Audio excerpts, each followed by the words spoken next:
साथियों, किसी ने कितनी बेहतरीन बात कही है कि संघर्ष जितना कठिन होता है, मंजिल उतनी ही शानदार होती है, परिणाम उतना ही धारदार होता है।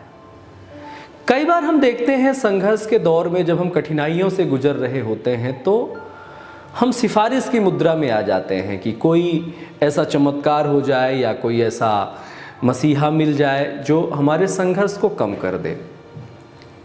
लेकिन मेरे दोस्तों, संघर्ष की जो कठिनाई है, संघर्ष की जो तपन है, संघर्ष की जो तपिश है, वो हमें इतना मजबूत बनाती है, इतना स्ट्रांग बनाती है कि संघर्ष के बाद का जो समय है वो समय हमारे लिए बहुत आसान हो जाता है।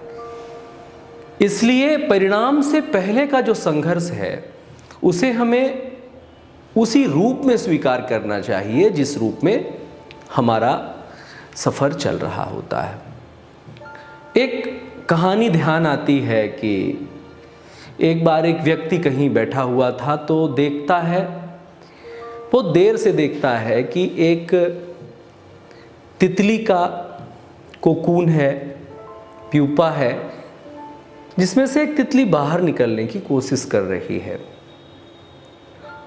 उस कोकून में वो देखता है कि बहुत पतला सा छिद्र है और उसमें से एक तितली बाहर निकलने की कोशिश कर रही है। बहुत देर वो ट्राई करती है, बहुत प्रयासों के बाद भी जब वो तितली बाहर नहीं निकल पाती है तो उसके मन में करुणा भाव जागृत होता है, दया जागृत होती है और वो अपने मानवीय संवेदना के आधार पर उस तितली की सहायता करने वो चला जाता है।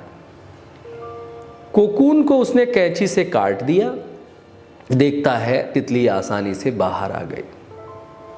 तितली आसानी से बाहर आकर के बैठी है। काफ़ी देर वो इस जिज्ञासा में रहा कि अब तितली पंख फैलाएगी, तितली उड़ेगी। काफ़ी देर इंतज़ार करने के बाद भी वो देखता है कि वो तितली उड़ने में असमर्थ है। उसके जो पंख हैं वो अभी भी सूखे हुए हैं और उसका जो शरीर है वो सूजा हुआ है। शरीर का जो बाकी हिस्सा है वो सूजा हुआ है और वो उड़ नहीं पा रही है। बाद में उसने अनुभव किया कि शायद वह तितली पूर्ण रूप से विकसित नहीं हो पाई है।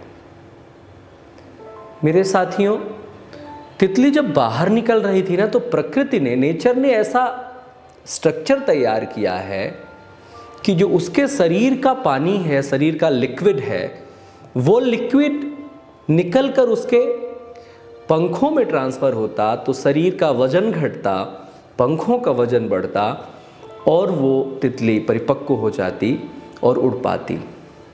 वो तितली कभी नहीं उड़ पाई।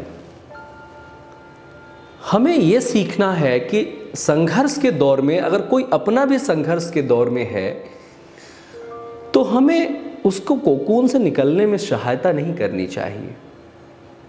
हमें उसे जूझने देना चाहिए, हमें उसे स्ट्रगल करने देना चाहिए, क्योंकि अच्छे परिणाम की पहली शर्त है अच्छा कठिन परिश्रम।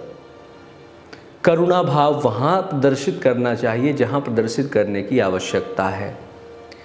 आप सोचिए, अपरिपक्व तितली जो पूरी तरह से अपंग हो चुकी है कभी भी जीवन में उड़ान नहीं भर पाएगी।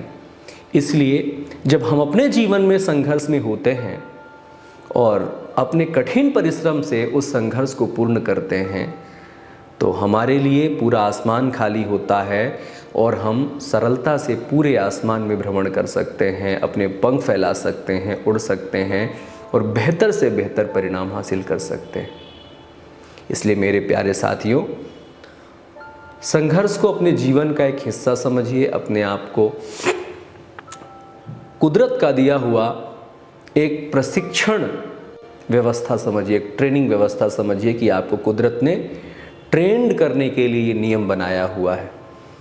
और जब आप संघर्ष के उस भट्ठी से निकलते हैं तो आप निश्चित ही एक बेहतरीन सोना बनते हैं जिसकी चमक आपके समूचे समाज में होती है, जहाँ पर अपने आप को आप कुछ प्रमाणित करने के लिए देख रहे होते हैं।